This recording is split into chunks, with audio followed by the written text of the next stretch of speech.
Hello, dear students and viewers. Today's class is basically for the students of ACE New First Year Session 2020 and 2021. It is my first online class for the students of ACE New First Year. Today's class I will discuss an important part of parts of speech, and that is verb. Dear students, you know verb is the main part of the sentence, and today we learn what is verb and what kind of verb. This is verb. Verb that means in Bengali ক্রিয়া কাজ। আমরা সাধারণত প্রত্যেকটা মুহূর্তে যেগুলো করি সেটাকে বলা হয় একটা কাজ। আমরা প্রত্যেকটা মুহূর্তে যা কাজ করি সেটা হলো একটা ভার্ব। যেমন আমি ক্লাস নিচ্ছি, কথা বলতেছি, সেটা একটা ভার্ব। অর্থাৎ আমরা প্রত্যেকটা মুহূর্তে যেটা কাজ করব সেটা হলো একটা ভার্ব। ভার্ব আমরা এখানে দেখতে পাচ্ছি দুই প্রকারের হয়ে থাকে। একটা হচ্ছে ফাইনাল ভার্ব, বাংলা হচ্ছে সমাপিকা ক্রিয়া, আর একটা হচ্ছে নন ফাইনাল ভার্ব ও সমাপিকা ক্রিয়া।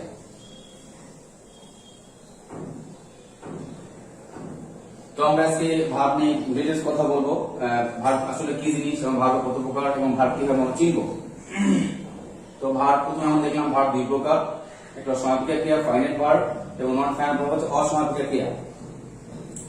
তো প্রথমে আমরা দেখতে পাচ্ছি যে ফাইনাল ভার্ব দুই প্রকার, একটা হচ্ছে প্রিন্সিপাল ভার্ব বা আমরা অনেকে মেইন ভার্ব বলে থাকি, আর হচ্ছে অক্সিলারি ভার্ব। তো প্রিন্সিপাল ভার্ব এখানে দুই প্রকার লেখা আছে, একটা হচ্ছে ট্রানজিটিভ ভার্ব, বাংলা হচ্ছে সকর্মক ক্রিয়া, মানে যার কর্ম আছে মানে অবজেক্ট আছে, আর এই ট্রানজিটিভ ভার্ব হচ্ছে অকর্মক ক্রিয়া, যার ক্রিয়া নাই মানে অবজেক্ট নাই। আর এখানে অক্সিলারি ভার্ব দুই প্রকার আমরা দেখতে পাচ্ছি, একটা হচ্ছে প্রাইমারি অক্সিলারি ভার্ব, এটা হচ্ছে মডেল অক্সিলারি ভার্ব।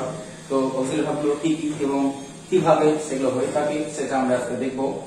তো প্রাইমারি অক্সিলারি ভার্ব আবার তিন প্রকার, আছে টু ডু ভার্ব, একটা টু বিং ভার্ব, একটা টু হ্যাভ ভার্ব। মডেল ভার্বগুলো কি আমরা অনেকেই জানি, তারপরে আজকে আমরা আলোচনা করব মডেল ভার্বগুলো কি কি এবং কিভাবে জানবো। নন ফাইনাল ভার্ব এখানে লেখা আছে তিন প্রকার। আমরা জানি তিন প্রকার ভার্ব নন ফাইনাল হয়ে থাকে, অসমাপিকা ক্রিয়া, একটা হচ্ছে ইনফিনিটিভ, একটা হচ্ছে জিরান্ট, একটা হচ্ছে পার্টিসিপল। তারপরে পার্টিসিপল ভার্ব আবার হয়ে থাকে তিন প্রকার, একটা হচ্ছে প্রেজেন্ট পার্টিসিপল, একটা হচ্ছে পাস্ট পার্টিসিপল, আর একটা হচ্ছে পারফেক্ট পার্টিসিপল। এই হলো ভার্বের বিস্তার আলোচনা। প্রথমে ফাইনাল ভার্ব নিয়ে আমরা কাজ করব। তো সাধারণত ফাইনাল ভার্বের যে প্রকারটা ছিল প্রিন্সিপাল ভার্ব। তো প্রিন্সিপাল ভার্বটা আসলে কি এটা আমরা দেখব, অর্থাৎ ফাইনাল ভার্ব কি করে আমরা চিনব। তো ফাইনাল ভার্ব আমরা একটু চিনার নিয়মটা দেখি, যে ফাইনাল ভার্ব কি করে আমরা চিনব। ফাইনাল ভার্ব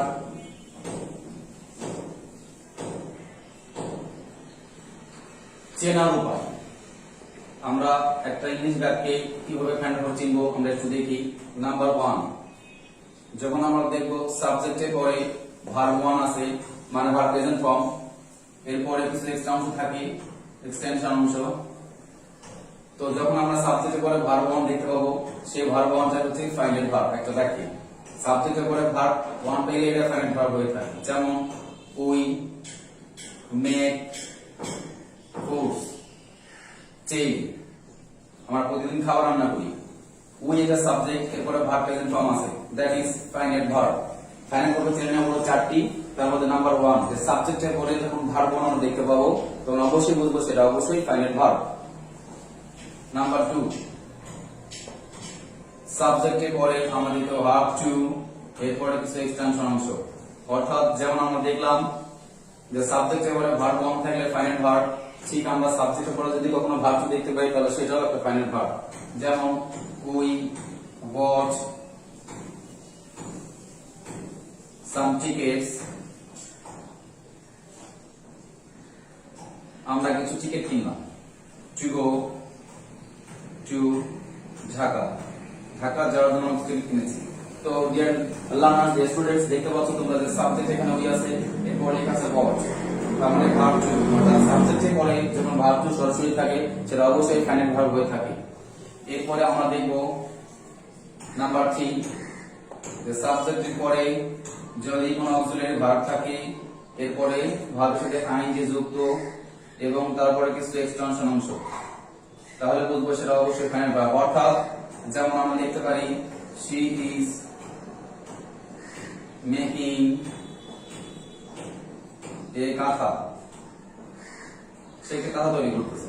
তো ডিয়ার স্টুডেন্ট দেখতে পাচ্ছ যে এখানে সাবজেক্ট আছে এরপরে যে কোনো একটা অক্সিলারি ভার্ব থাকবে, যেমন এখানে ইজ আছে এরপরে ভার্বটা আইন যোগ আছে। অর্থাৎ যদি আইনজেলা ভার্বের ভার্ব থাকে তাহলে সেটা ফাইনাল ভার্ব অবশ্য শর্ত আছে, আমি একটু বলতেছি। বি ভার্বের পরে অর্থাৎ অক্সিলারি ভার্বের পরে যদি আইন যুক্ত ভার্ব থাকে তাহলেই সেটা ফাইনাল ভার্ব, অন্যথায় সেটা ফাইনাল ভার্ব নয়। আইনজেলা ভার্ব ফাইনাল ভার্ব হয়ে থাকে, আবার নন ফাইনাল ভার্ব হতে থাকে। তাহলে ফাইনাল ভার্ব কখন হবে? যদি আমরা দেখতে পাই যে আইনজেলা ভার্বের আগে কোন একটা অক্সিলারি ভার্ব আছে তাহলে সেটাই ফাইনাল ভার্ব হবে। আর যদি একই রকম আইনজেলা ভার্ব দেখতে পাই কিন্তু তার আগে কোনো অক্সিলারি ভার্ব থাক না থাকে তাহলে সেটা অবশ্যই ফাইনাল ভার্ব হবে না, সেটা অবশ্যই নন ফাইনাল ভার্বের মধ্যে যাবে। যেমন আই স মেকিং এ কথা। তো স্টুডেন্টস আমরা এখানে দেখতে পাচ্ছি এটাও ছিল মেকিং, এখানেও ছিল মেকিং, পার্থক্য এইটুকুই, এখানে ছিল অক্সিলারি ভার্ব তারপরে আইন যোগ, দ্যাট ইজ ফাইনাল ভার্ব। কিন্তু এখানে দেখতে পাচ্ছি এখানেও আইন যুক্ত ভার্ব আছে মেকিং, এখানেও ছিল মেকিং, কিন্তু এই মেকিং এর আগে কোনো অক্সিলারি ভার্ব এখানে নাই। অর্থাৎ এখানে অক্সিলারি ভার্ব নাই, তার কারণ হচ্ছে যেটা নন ফাইনাল ভার্ব। নন ফাইনাল ভার্ব একটাই কারণ, তার আগে কোনো অক্সিলারি ভার্ব থাকবে না। আমরা আবার ক্লিয়ার করছি, ফাইনাল ভার্ব আইনজেলা ভার্ব ফাইনাল হয় এবং নন ফাইনাল ভার্ব হয় কখন? যদি দেখতে পাই কোন আইনজেলা ভার্বের আগে কোন অক্সিলারি ভার্ব আছে তাহলে সেটা অবশ্যই ফাইনাল ভার্ব, এবং আইনজেলা ভার্বের আগে যদি কোনো অক্সিলারি ভার্ব না থাকে তাহলে সেটা অবশ্যই নন ফাইনাল ভার্ব। তো আমরা বিষয়টা ক্লিয়ার করলাম যে আইনজেলা ভার্ব হলেই কি ফাইনাল হবে তা কিন্তু নয়, আইনজেলা ভার্ব থাকলে আমরা সেটা ফাইনাল হিসেবে ধরতে পারি, আবার নন ফাইনাল হতে পারে। সেটা পার্থক্যটা বলে দিয়েছি যে আইনজেলা ভার্বের আগে যদি কোনো অক্সিলারি ভার্ব থাকে তাহলে সেটা ফাইনাল ভার্ব, আর যদি অক্সিলারি ভার্ব না থাকে তাহলে অবশ্যই নন ফাইনাল ভার্ব। তো 3 নাম্বার নিয়ম আমরা দেখলাম, এই নিয়ম হচ্ছে ফাইনাল ভার্ব চেনার 4টি নিয়ম। তার মধ্যে আরেক নাম্বার হচ্ছে সাবজেক্ট থাকবে, তারপর অক্সিলারি ভার্ব, এরপরে ভার্ব 3, তারপরে কিছু এক্সট্রা অংশ। তো ডিয়ার স্টুডেন্টস অক্সিলারি ভার্ব থাকবে তারপর ভার্ব 3 দিয়ে কোন দেখতে পাবো সেটা অবশ্যই ফাইনাল ভার্ব হবে। যেমন আমরা দেখতে পারি যে we have decided to go to tour. তো স্টুডেন্ট দেখতে পাচ্ছ এখানে যে we have decided to go, এখানেও সাবজেক্ট আমরা পেয়েছি, কোন একটা অক্সিলারি ভার্ব আছে এবং ভার্ব 3 আছে, দ্যাট ইজ ফাইনাল ভার্ব। অর্থাৎ যখন আমরা অক্সিলারি ভার্বের পরে যদি কখনো ভার্ব 3 দেখতে পাই মানে পাস্ট পার্টিসিপল ফর্ম তাহলে সেটা অবশ্যই ফাইনাল ভার্ব হবে। তো এখানে আমরা দেখতে পাচ্ছি অর্থাৎ ফাইনাল ভার্ব চেনার নিয়ম 4টি। প্রথমটা ছিল সাবজেক্টের পরে ভার্ব 1, এটা ফাইনাল ভার্ব, এবং চিনতে পারি আমরা ইংলিশ বাক্যে। 2 নাম্বার ছিল সাবজেক্টের পরে ভার্ব 2, অর্থাৎ সাবজেক্টের পরে যদি কখনো ভার্ব 2 আমরা দেখতে পাই তাহলে সেটা অবশ্যই ফাইনাল ভার্ব। 3 নাম্বার ছিল সাবজেক্টের পরে কোন একটা অক্সিলারি ভার্ব থাকবে, এরপরে ভার্বের সাথে আইন যুক্ত থাকবে এবং এই আইনজেলা ভার্বটা হবে ফাইনাল ভার্ব। 4 নম্বরে আমরা একটা দেখতে পাচ্ছি যে সাবজেক্টের পরে যেখানে অক্সিলারি ভার্ব থাকতে পারে, থাকার পরে যখন ভার্ব 3 দেখতে পাবো তাহলে সেটা অবশ্যই ফাইনাল ভার্ব। অর্থাৎ এই 4টি নিয়মে বা ব্যাকরণ এই 4 রকম পজিশনেই ফাইনাল ভার্বের অবস্থান বা ফাইনাল ভার্ব হয়ে থাকে। তো যেগুলো আমরা ফাইনাল ভার্ব দেখলাম ব্যাকে, এই ধরনের ফাইনাল ভার্বগুলোকে আমরা শুধু প্রিন্সিপাল ভার্ব বলে থাকি। প্রিন্সিপাল ভার্বগুলো কি? যে ভার্বগুলো একটা বাক্যে সম্পূর্ণভাবে স্বাধীনভাবে কাজ করতে পারে সেটাই ফাইনাল ভার্ব। তো প্রথম বাক্যে আমরা দেখেছিলাম যে উই মেক ফুডস ডেইলি, আমরা প্রতিদিন খাবার রান্না করি, তার মানে এখানে মেক ভার্বটা স্বাধীনভাবে কাজ করতে পারছে, নিজে নিজেই কাজ করতে পারছে, অর্থাৎ সেটা ফাইনাল ভার্ব বা প্রিন্সিপাল ভার্ব। তো ডিয়ার স্টুডেন্টস আমি দেখতে পাচ্ছি যে ফাইনাল ভার্বটা আমরা চিনলাম কিভাবে ইংলিশ বাক্যে আমরা ফাইনাল ভার্ব অবস্থান কোথায় থাকে। এরপর আমরা দেখব যে ফাইনাল ভার্ব চেনার পরে প্রথম ভার্ব ছিল প্রিন্সিপাল ভার্ব। তো ফাইনাল ভার্ব যেটা প্রিন্সিপাল ভার্ব বা মেইন ভার্ব কিন্তু ঠিক একই জিনিস, অর্থাৎ ফাইনাল ভার্ব প্রিন্সিপাল ভার্ব বা মেইন ভার্ব এর মধ্যে কোনো পার্থক্য নেই। ফাইনাল ভার্ব প্রকার ভেদটাই প্রিন্সিপাল ভার্ব বা মেইন হিসেবে এসেছে, কিন্তু বাক্যে অবস্থান সবার একই। ফাইনাল ভার্ব মানে যেটা আমরা চিনবো ফাইনাল ভার্ব মানে প্রিন্সিপাল ভার্ব বা মেইন ভার্ব। এরপর আমরা দেখব প্রিন্সিপাল ভার্ব ছিল 2 প্রকার। প্রিন্সিপাল ভার্ব 2 প্রকার ছিল, একটা ছিল ট্রানজিটিভ আর একটা হচ্ছে ইনট্রানজিটিভ। তো এটা আমরা ক্লিয়ার করি, এটা সকর্মক। মনে রাখতে হবে ট্রানজিটিভ মানে সকর্মক আর ইনট্রানজিটিভ মানে হচ্ছে অকর্মক। দ্যাটস মিন যে যার অবজেক্ট আছে তার মানে ট্রানজিটিভ ভার্বের অবশ্যই অবজেক্ট থাকবে আর ইনট্রানজিটিভ ভার্বের অবজেক্ট থাকে না। তো প্রশ্ন হচ্ছে আমরা কিভাবে ট্রানজিটিভ ভার্ব চিনবো? আমি কিছু নিয়ম বলতেছি, মনে রাখতে হবে। যখন আমরা কোনো ভার্বকে কি অথবা কাকে দ্বারা প্রশ্ন করব এবং করে যদি উত্তর পাবো তাহলে অবশ্যই সেটা ট্রানজিটিভ ভার্ব হবে। আর ইনট্রানজিটিভ ভার্বের ক্ষেত্রে কোনো ভার্বকে আমরা কি বা কাকে দ্বারা প্রশ্ন করলে উত্তর পাবো না, ইনট্রানজিটিভ ভার্ব না অবজেক্ট নাই। অর্থাৎ কোন ভার্বকে যদি আমরা কি অথবা কাকে দ্বারা প্রশ্ন করি এবং তার অ্যান্সার পেয়ে থাকি তাহলে সেটা অবশ্যই finite verb, sorry that's transitive verb. আর যদি কি বা কাকে দ্বারা প্রশ্ন করে উত্তর না পাই তাহলে সেটা অবশ্যই ইনট্রানজিটিভ ভার্ব। তো আমরা একটা বাক্য দেখি যে কি বা কাকে দ্বারা প্রশ্ন সত্যি উত্তর পাওয়া যায় কিনা। যেমন she took some foods, সে কিছু খাবার খেলো। টেক মানে নেওয়া, কি নিল অবশ্যই উত্তর পাচ্ছি আমরা some foods, তার মানে কি দ্বারা প্রশ্ন উত্তর পেয়েছি আমরা। যখন আমরা ভার্বকে কি দ্বারা প্রশ্ন করে অথবা কাকে দ্বারা প্রশ্ন করে কি দ্বারা প্রশ্ন করে উত্তর পেতে পারি অথবা নাও পেতে পারি, অনেক সময় কি দ্বারা প্রশ্ন করে উত্তর না পেলেও কাকে দ্বারা প্রশ্ন করব। তো এরকম একটা দেখি, যেমন হি কলস মি, সে আমাকে ডাকলো।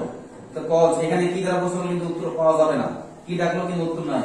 যদি আমরা কাকে দ্বারা প্রশ্ন করে ডাকি যে কাকে ডাকলো তখন কিন্তু উত্তর পাচ্ছি আমাকে ডাকলো, অর্থাৎ এখানে আমরা একটা অ্যানসার পাচ্ছি। অর্থাৎ কি দ্বারা প্রশ্ন করে উত্তর পাইলে বা অ্যানসার পেলো অবশ্যই সেটা ট্রানজিটিভ ভার্ব। আর কি দ্বারা প্রশ্ন করে যদি উত্তর না পাই তাহলে কাকে দ্বারা প্রশ্ন করব, কাকে দ্বারা প্রশ্ন করে যদি উত্তর পাই তাহলে সেটাও ইনট্রানজিটিভ ভার্ব। অর্থাৎ আমরা কি দ্বারা প্রশ্ন করলে উত্তর পাইলো ট্রানজিটিভ অথবা কাকে দ্বারা প্রশ্ন করে অ্যানসার পেলো সেটা হবে ট্রানজিটিভ। আমরা আরেকটা বাক্য দেখি, যেমন he gave her a pen, সে তাকে একটা কলম দিল। তো গেভ কে আমরা প্রশ্ন করে দেখি কি বা কাকে দ্বারা, অবশ্যই অ্যানসার আছে কিনা। কি দিল, অ্যানসার আছে, কি দিল কলম দিয়েছে, কলম আমরা পেয়েছি একটা কলম।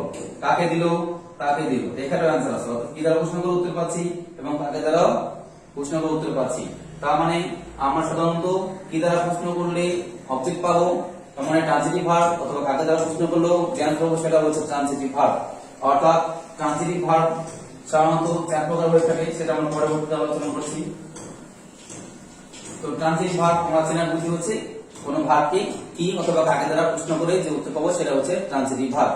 তো আমরা সাধারণত প্রশ্ন করে যে উত্তরগুলো পাবো সেটা অবশ্যই অবজেক্ট হবে। সেটা কি হবে, অবশ্যই অবজেক্ট।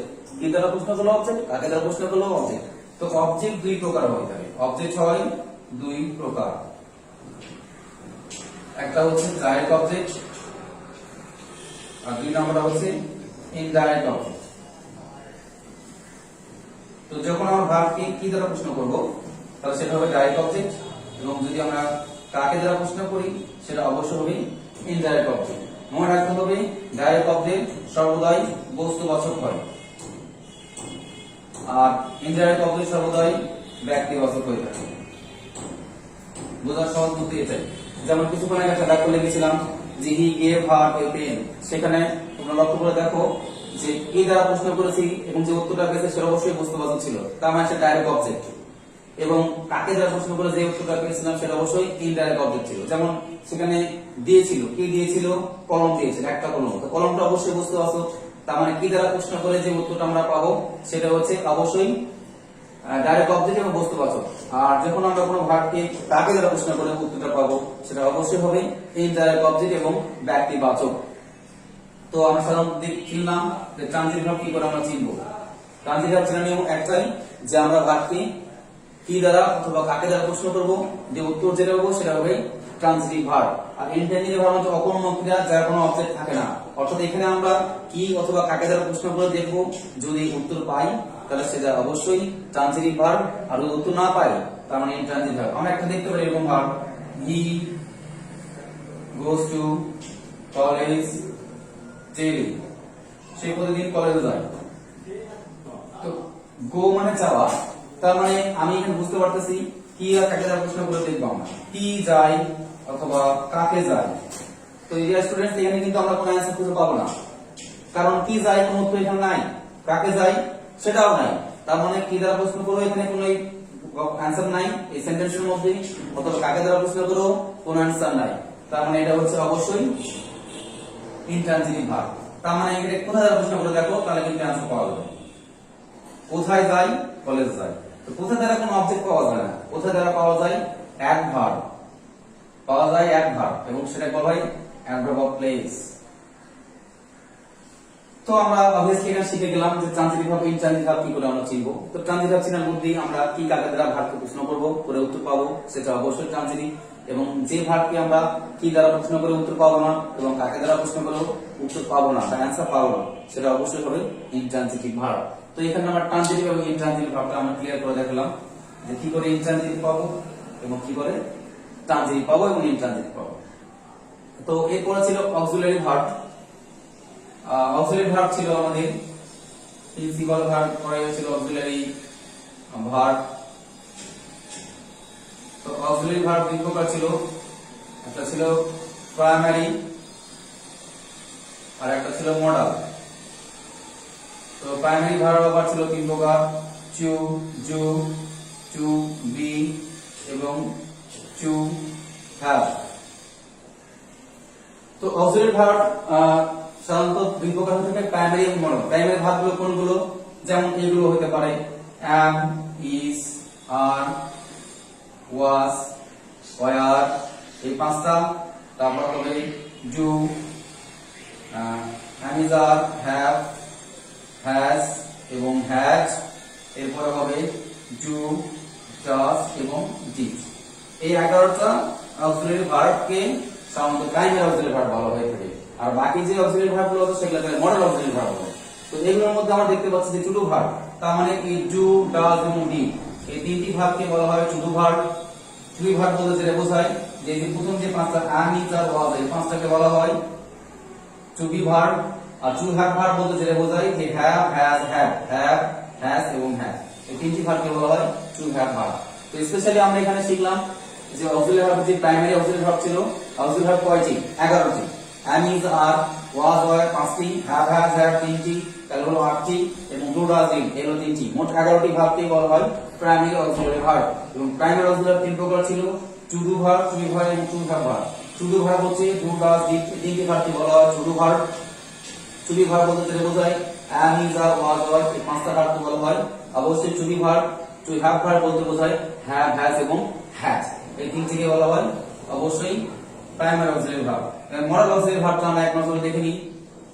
মডাল অক্সিলারি কোনগুলো, যেমন can, could, shall, should, will, would, may, might, ought to, dare, need, have to, has to, had to, be to, that means be সরল থাকবে না, be to কোথাও দেখা যাবে না, অবশ্যই be to মানে be verb, am, is, are, was, are এরপর to থাকবে, is to, are to, was to, that's be verb, be to, have to, has to, had to, be to, going to এবং used to, এই সকল ভার্বগুলোকে বলা হয় modal auxiliary verb. তো অবশ্যই তোমাদের মনে রাখতে হবে, মডাল ভার্বগুলোকে মুখস্থ রাখতে হবে, সবাই নোট করে নিয়ে বাসায় অবশ্যই মুখস্থ করবে। অক্সিলারি ভার্বগুলো কি প্রকার আমরা দেখলাম যে অক্সিলারি ভার্ব দুই প্রকার হয়ে থাকে, প্রাইমারি, মডাল। প্রাইমারি ভার্ব আবার তিন প্রকার হয়ে থাকে, এবং প্রাইমারি কটা 11টি হয় সেটা তোমরা দেখে দিলাম, এবং প্রাইমারি ভার্ব যে তিন প্রকার হয় সেটা তোমরা দেখানোর চেষ্টা করলাম। মডাল ভার্বগুলো কি কি সেগুলো আমরা লিখে দিলাম, এগুলো তোমরা অবশ্যই বাসায় লিখবে, লিখে তোমরা বাসায় পড়ার চেষ্টা করবে। So today's class is enough for that for today. I will discuss next part of verb in my later class. So thank you for you.